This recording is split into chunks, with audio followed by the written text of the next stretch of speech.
And we're back again. You thought you were done with us yesterday? I guess not. So yesterday there was a question that was raised, actually a comment I made about David being an incredibly busy person all the time. You know, with all his books that he does all the time, and uh, consulting, and all the analysis that he does, and at the same time he still is able to post tremendous amount of content online on Google Plus, in other places. In other words, it seems like he's able to take the amount of tasks that need to be done, which are constantly growing and significant, and still be able to handle everything within the realm of 24 hours somehow, which is something that most of us cannot do. So I wanted to ask David to elaborate on that, how he's able.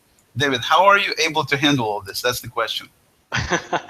Well, actually, there's a very easy answer to that one, at least easy for me. Um, what the reason I engage in so many different places and ways is because I spend a lot of my time working both online and offline, and I don't really differentiate between the two. And I don't also differentiate very much between work and life. For me, they sort of blend and everything becomes one, and I try to balance life rather than just have a work-life balance. So my decisions on whether I should post things and spend time doing that, or whether I should do hang out on air like we did yesterday, um, are predicated upon the relationships I form with people, and they're the primary driver. So if somebody is important to me, as it would be for working in an office, you work in an office and maybe you work with 20 people, and six of those people are really important to you for different reasons, and you always find time for them. It doesn't matter how busy you are, because the relationship is important, and then everything else is important on a secondary role. Whether they're going to help you in your career, whether they're going to give you information, it becomes secondary. But because of the relationship, usually you also find out that they help you in many different ways. They become your eyes and ears, perhaps, when you're too busy working, or when you're not in the office. It's the same with me. When I'm consulting or doing research or doing analysis or doing writing, my eyes and ears are not on the web, and I rely on my relationships with people to actually find content which is pertinent to what I do. It's like I have amplified presence through the people I know and trust. And I always have time for them in return, because first of all, I respect them, which is why I'm connecting and I'm connected with them.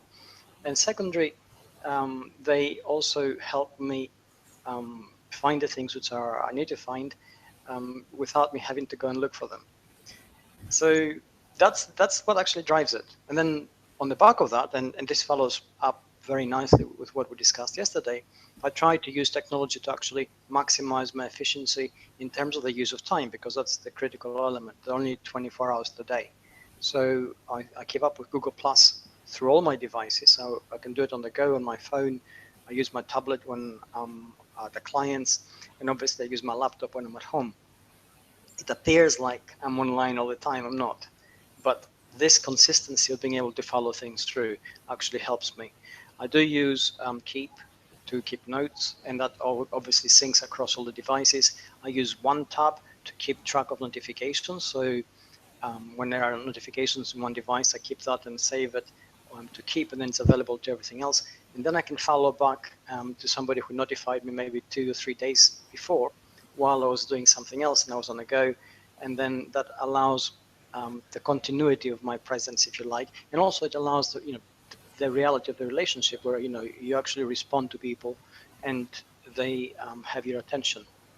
And that's how I do it. This is the secret sauce, if you like. I choose the things which are important to me, and then I use technology to actually um, maximize the amount of time I can give them. Makes perfect sense.